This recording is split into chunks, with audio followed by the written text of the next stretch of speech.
बिस्मिल्लाहिर्रहमानिर्रहीम। आज का जो हमारा टॉपिक है ये कंबाइंड मीन के हवाले से। आइए हम इसको देख लेते हैं। कंबाइंड मीन, अच्छा देखें, कंबाइंड मीन सिर्फ नाम ही इसका चेंज हो रहा है बिल्कुल वैसे ही जैसे हम मीन नॉर्मली कैलकुलेट कर रहे हैं, और फार्मूले में सिर्फ हम इसके जो कुछ सिंबल हैं वो थोड़ा सी चेंज करते हैं। बाकी बिल्कुल कंप्यूट वैसे ही होता है जैसे कि आमतौर पर बाकी मीन कंप्यूट होते हैं। तो ये बिल्कुल ऐसे है, यानी आप यूँ समझ लें जैसे ग्रुप डेटा का हम मीन कंप्यूट करते थे sum of x by sum of f, तो ये बस उसी तरह ही है। सिंपल एफ की जगह एन आई मतलब एनी नंबर, और उसके बाद एक्स, चूंकि एक्स नहीं है, एक्स का मीन है यहाँ पर, ठीक है, क्योंकि मीन का मीन कंबाइंड मीन होता है। और सम ऑफ एन आई मतलब यहाँ पे जो टोटल नंबर ऑफ वैल्यूज़ हैं या टोटल फ्रीक्वेंसीज का सम है फ्रीक्वेंसीज का, तो ये यहाँ पे आ जाएगा। तो कहते हैं mean of different given mean is called combined mean. It is calculated in the same way as we calculate the mean for the group data. जैसे ग्रुप डेटा का कंप्यूट करते हैं। एग्जाम्पल की तरफ देखते हैं जी। Calculate combined mean of the following given data. Section दिए हुए यहाँ पे ए बी सी, और नंबर ऑफ स्टूडेंट्स हैं 55, 60, 50, और एवरेज यहाँ पे मार्क्स हैं 80, 75 एंड 70।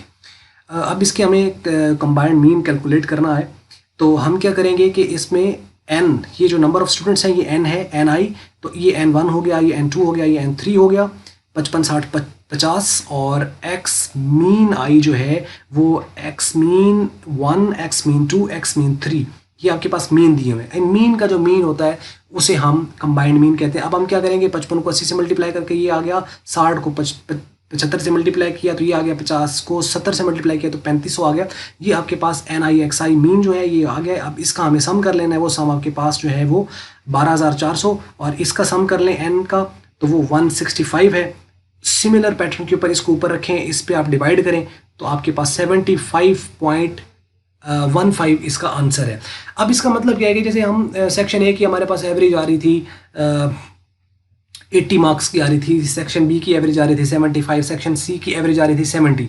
अब प्रिंसिपल साहब कहते हैं जी ओवरऑल चेक करें कि ओवरऑल इस पूरी क्लास की जो सेक्शन ए बी सी है इसकी ओवरऑल एवरेज क्या है, तो उस एवरेज के लिए हमने उसका मीन कैलकुलेट कर लेंगे तो हमारे पास ये आंसर आ जाएगा। इसी तरह का एक और मीन होता है जिसे हम वेटेड मीन कहते हैं, और वेटेड मीन में भी सिंपल ये देखें, फार्मूला में सिंपल जहाँ पे एफ आना है वहाँ पे डब्ल्यू आ जाना है, वेट्स होते हैं, ठीक है, और वेट्स गिवन होंगे उसी तरह आप कंप्यूट कर लेंगे। The mean calculated by considering the relative importance of each item is called weighted mean या weighted arithmetic mean, and its formula is sum of W X divide by sum of W and that's it. तो ये है इस तरह, यानी इनके weighted mean या combined mean कोई सेपरेट अलग चीज़ नहीं है, सिंपल वही है, लेकिन इसके अंदर क्या होता है कि नाम सिर्फ चेंज हो रहा है। तो दैट्स इट। तो ये थी आज की वीडियो। अगर आपको अच्छी लगी मल्टीपीडिया की वीडियो तो आप इसको लाइक कर लें, शेयर कर लें, और अच्छी नहीं लगी तो डिसलाइक करें, और कमेंट्स में बताएं कि हम कैसे इंप्रूव करें। और वीडियो देखने का बहुत बहुत शुक्रिया।